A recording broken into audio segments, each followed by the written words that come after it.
I mean, it's not all bad. I can try that whole strat of just like... Let's see, was this what gave me curse? It did. Because I don't think I've ever let Death Curse actually defeat anything before. I love how I say I'm gonna have to end the stream early, and then I just fight this little guy 3 times in a row just for the fun of it. Just shiver you. Chasm. Just try to stall for time before I can curse this thing. Of course now it doesn't want to work. I think that's like the problem with curse in general, just like it never really feels worth it because most battles go by too quickly before they're over before you would normally run out of curse anyways. Minus boss fights, but what's the fun of letting it just die to a curse? Maybe you can make it fun if you like made a very specific gimmick where it like hits super hard. But that would like require telegraphing to the player that you're supposed to curse it, and with how useless the ability normally is, otherwise that could be a bit hard to communicate. Plus, I mean, this is not all bad. We get to see some more unique moves that this Djinn does, because like it's boom. So I tried to give it all the sound-based moves in Dawn of Djinn. So I think like a curse stall tactic would be the perfect way to actually get to see all that in action.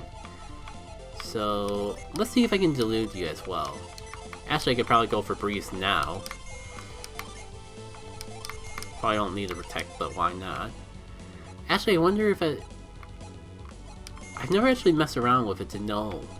But I kind of wonder if I curse twice, if it'll make the curse decrease quicker. I thought I read something where if you do curse on something that's already cursed, it'll like bring it down one extra stage.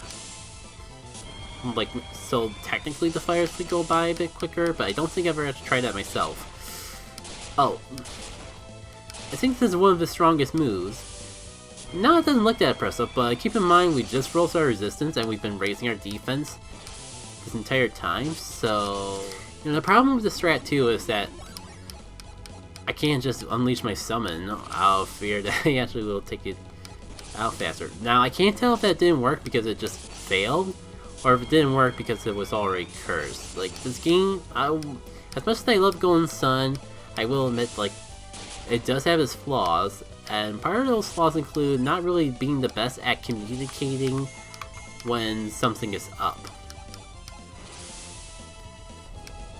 Oh, you know what, this would have been a good turn to use Chasm. Hindsight 2020, I guess, though. It shouldn't matter, because this should be the final turn, and it's down.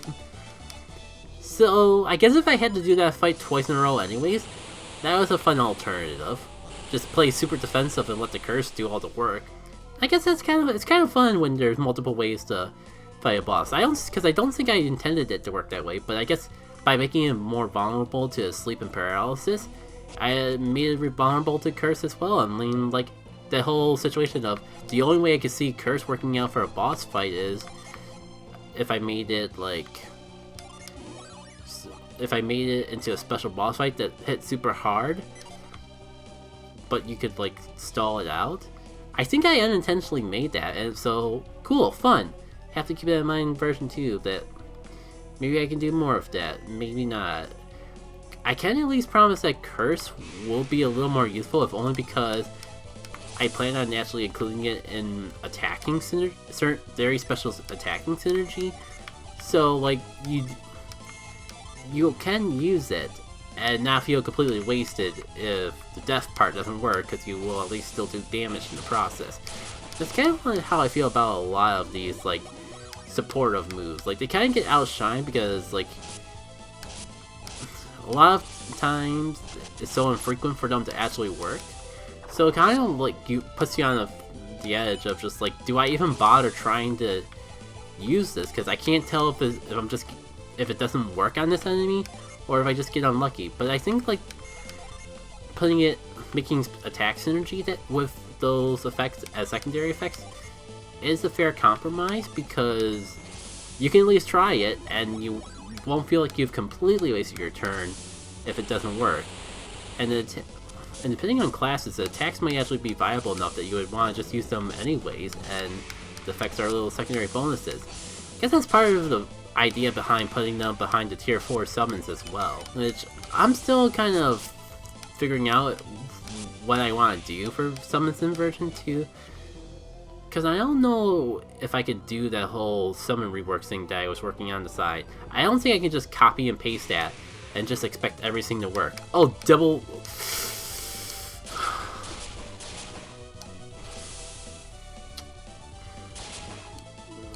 I'm just lucky that all those times Condemned has hit, that there has not been a single time that hasn't worked.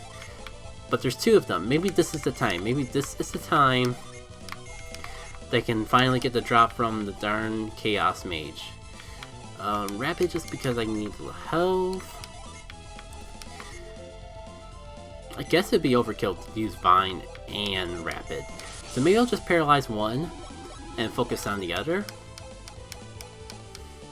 I guess another flaw of Golden Sun is, like, you have all these cool things tied to finishing off an enemy with Djinnis, but it's literally impossible to tell how much damage an enemy has left. Like, there's 0 feedback on all that. Like, it's kind of a cool thing that Paper Mario does that... Oh, I forgot that Ice Candy was a literal move that I can do. Like I said, they're kind of crazy. They can do just about anything. Or at least will really catch you off guard with the things they can do. Cool. Just what I needed at a time like this. Alright. Oh yeah, I never had to showcase Boom. It's like... It's kind of like the Gus equivalent, but... larger range, and actually has the ability to hit... to triple damage and not just double damage. I think like the one downside is that it's not an attacking Djinn, it's actually just like a base elemental damage of like 50 or so, so normally I think it might be like in the range of like Gaia, or the wind equivalent of that for Lucky, but if it can triple, which would allow it to do a pretty devastating amount of damage, if that luck pays off. Alright, ouch. Yeah, let's cure well. Especially because I actually used up all my Djinnis for the wish. Maybe we'll see that. 47, 64, and not quite triple, but definitely kind of makes it look more apparent. We actually got the finishing blow. Will it pay off to anything useful? Nope. And a Mind Candy. Oh, that's right. I completely forgot the Djinni drops the Djinn Mitts, which are Wind Mitts that boost resistance. And I believe they have Boom Bursts that built that one strong synergy that we saw them use. I believe that's the Unleash for this thing. And there's just a and there's a different version that functions. Wait, those Djinnis. You know what? Again, the fun of Golden Sun is messing around with classes, so why not put these in Garrett? Like, he's probably slightly stronger than Isaac anyways. And of course that's a dead end. I feel like the only reason I'm not turning on a Void at this point because I really want to get that drop from those Chaos Mages. It's not even really, probably not even worth it at this point. But I just gotta know for the people, man. I gotta at least show it off to the people. At least I don't have to worry about being under leveled for Colossal at this rate. Cool, you can't do anything stupid to me. Let's regress onwards for now. Forgot just how long this place actually is.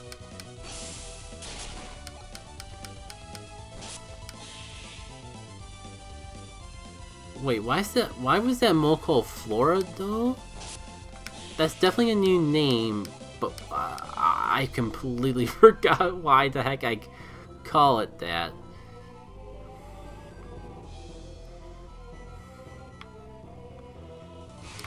Another Chaos Mage, another day, another attempt to try to get the synergy that's probably not worth it. I told you one of his attacks was literally doing nothing.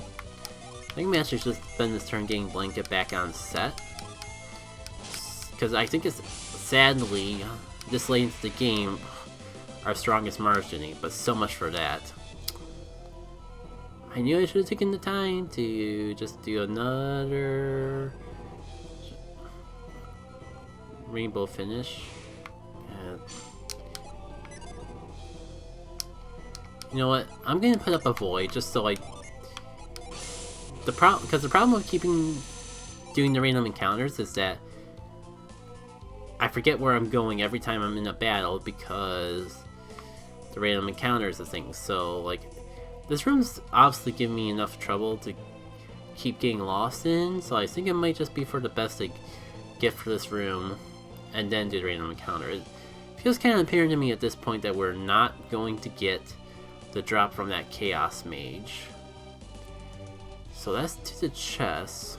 So how the heck do I actually get out of here?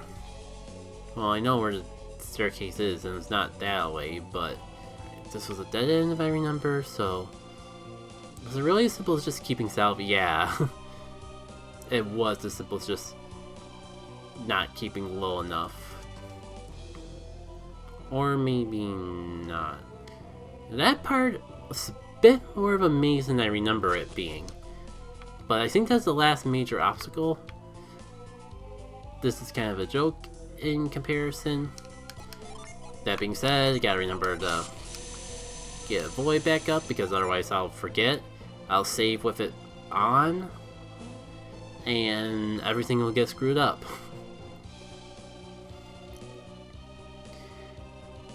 And honestly, in my opinion, this is the easy part compared to everything else we've been through. All I have to do is remember that you have to hit the left rock and the right rock. And that part threw me off because no dialogue. Bobby doesn't tell you to hit the left rocket and the right rock. As for the order, it doesn't really matter because you can just use reveal and double check the order that way. It's actually kind of amazing. I actually remembered that reveal was the R shortcut, and I only remembered because I was just editing the video where I was complaining that I put reveal as R, but always forget to use it. Oh, just the way fate just happens to work out.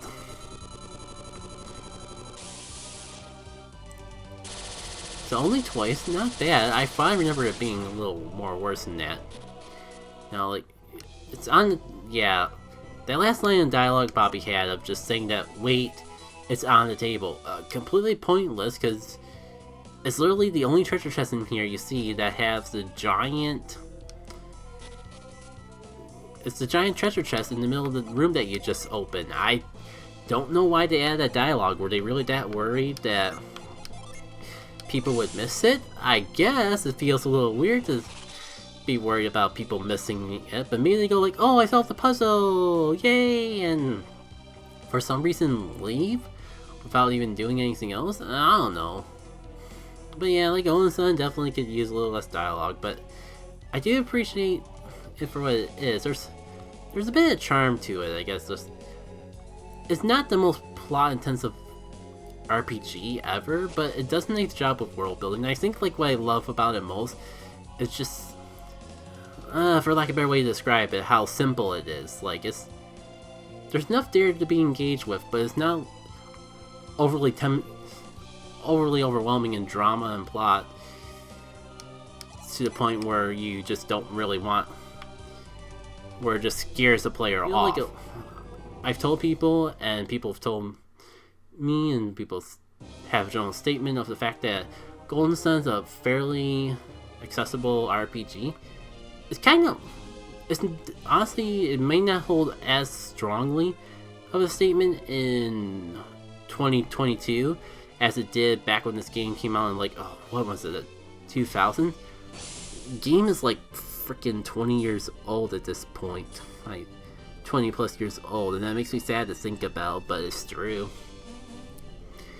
So like, part of the charm I found about Golden Sun is just it seems like the middle child between an RPG as basic as Pokemon and a Final Fantasy. Like I've joked about it before, but there's a lot of Pokemon-esque elements to Golden Sun, like using your abilities as field powers and collecting cute little creatures. But you got like but you also use them for class building. So there's that aspect of it being like a middle ground between a Pokemon game and a traditional JRPG. But you also got the aspect of just like it being a mechanic system that's easy to learn and hard to master. Like, you can go through the game with just the basic classes and be perfectly fine and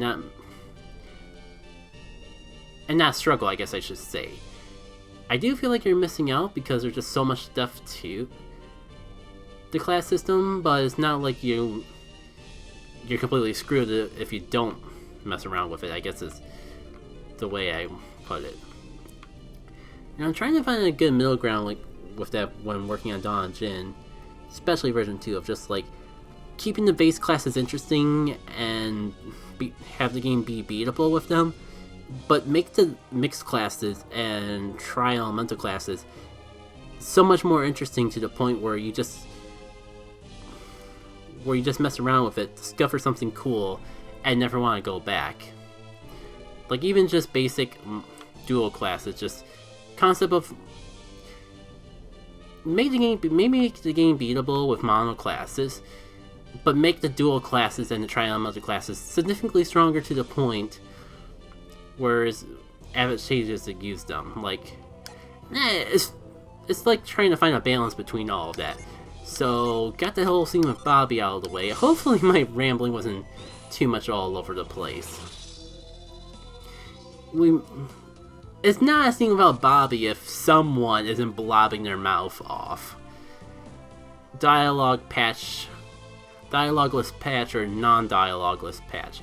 And I think I'll just walk back from here, because I am feeling a little concerned that we've walked so much in Altmiller Cave, even though I turned the void off, and haven't gotten any random encounters. So I like to make sure that's working before ending off and saving. I think a void is broken. It's fine. It's easy to fix if you know how to fix it. Unfortunately, I get the feeling not everyone's gonna know how to fix it. Okay, obsessive void was removed this time. And that looks like a remove a void to me. Let's see, it's about an hour and 14 minutes, but I am feeling a little bit better. I don't think we have... I feel like if we start Colossal now, we'll definitely have to cut it off in the middle of it, and that'd be no fun for anyone involved. So I think first thing I need to do for Colossal prep is make sure that I have all my synergy items. But yeah, I gotta start off with rebuying all of my synergy items.